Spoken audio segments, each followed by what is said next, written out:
Okay, so this is part 2. I recommend watching part 1, but in this video we're going to talk a little bit about what to do with the tax when we have perfectly inelastic and perfectly elastic markets.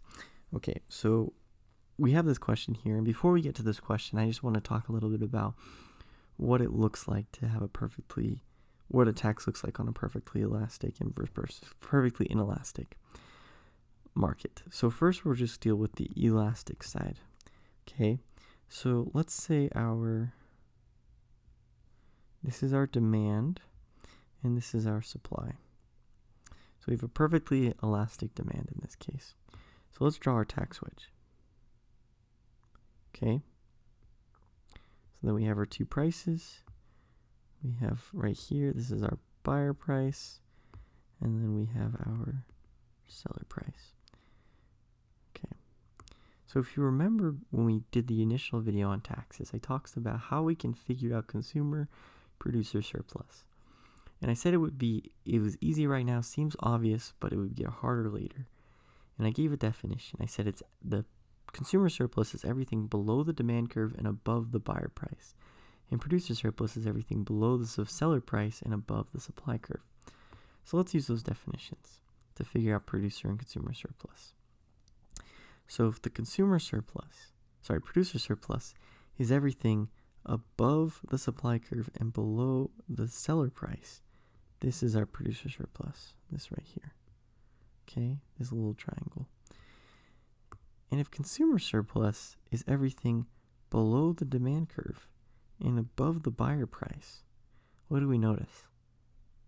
That's right, there is no consumer surplus in perfectly elastic demand markets. Okay, and then our tax revenue is just going to be this. This is our tax revenue, and then this is our deadweight loss. Okay, so in this case, if we wanted to put the entire tax on the sellers, we would do perfectly elastic demand, because as you can see, the buyer's price has not changed from the equilibrium price. It is still the same price.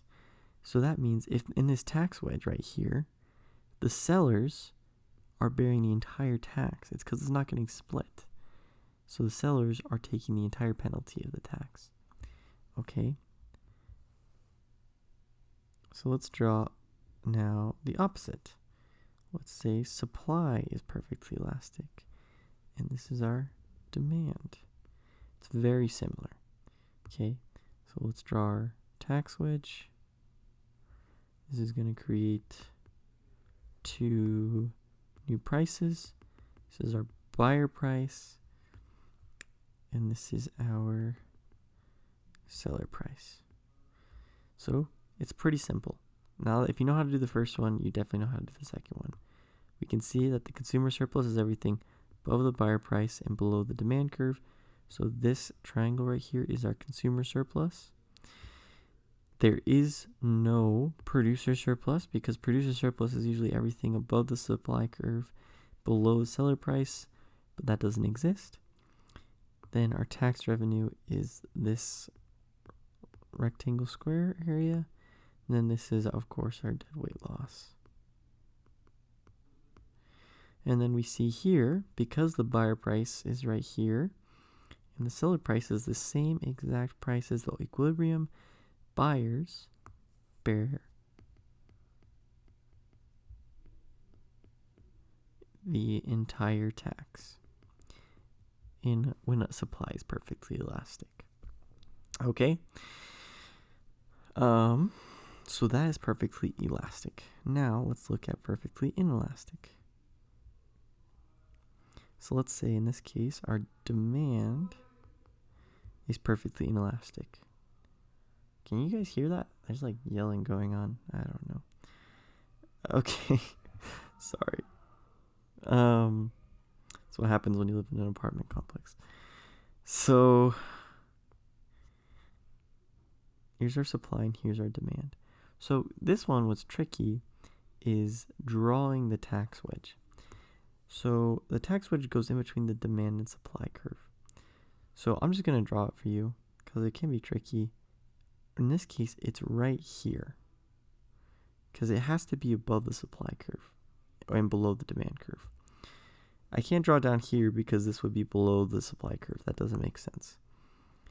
So our tax wedge is on the demand line. It'll be right here, and whatever the length of the tax is. So this creates two prices. One's right here. This is our seller price because it's still on the supply curve. And this one is uniquely on the demand curve, so this has to be our buyer price. Okay. So what do we notice about this one? Well, let's break it down. We got to go through the areas. Where's the consumer surplus? It's everything above the buyer price and below the demand curve. Demand curve is slanted, so it's below the demand curve and above the buyer price. So your consumer surplus is quite literally all of this. What about our producer surplus? Our producer surplus is everything below the seller price and above the supply curve. So this is our producer surplus. Okay.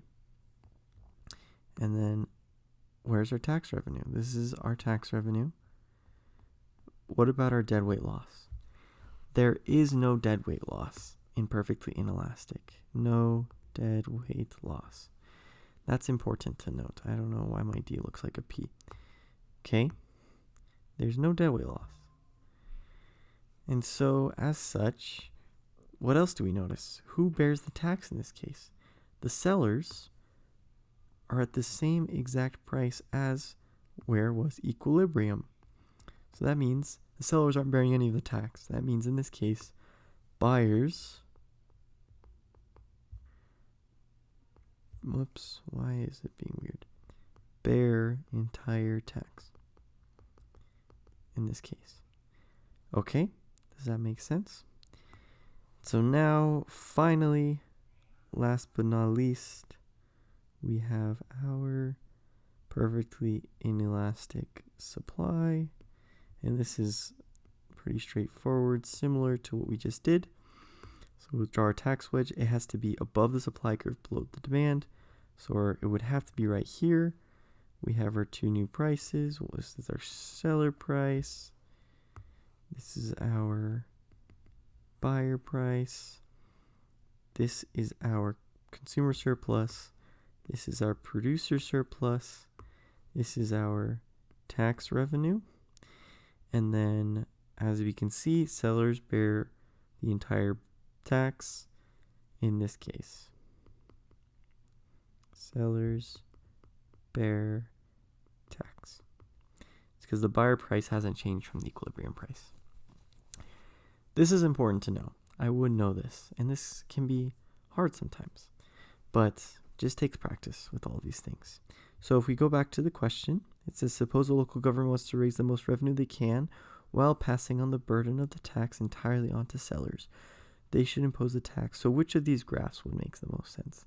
They want to earn the most tax revenue, and they want to bear the tax entirely on sellers. Well, first of all, let's deal with they want it entirely on sellers. If they want it only on sellers, then it has to be either this one. You saw that? Yeah, that one. Or it has to be this one. Okay, so we can get rid of this one and this one. So between these two, which one creates more tax revenue? And the best way to look at it is which one does not have deadweight loss, because like I said, they're inverse of each other. If there's more deadweight loss, there's less tax revenue. So this is the market. This is the graph you'll be looking for.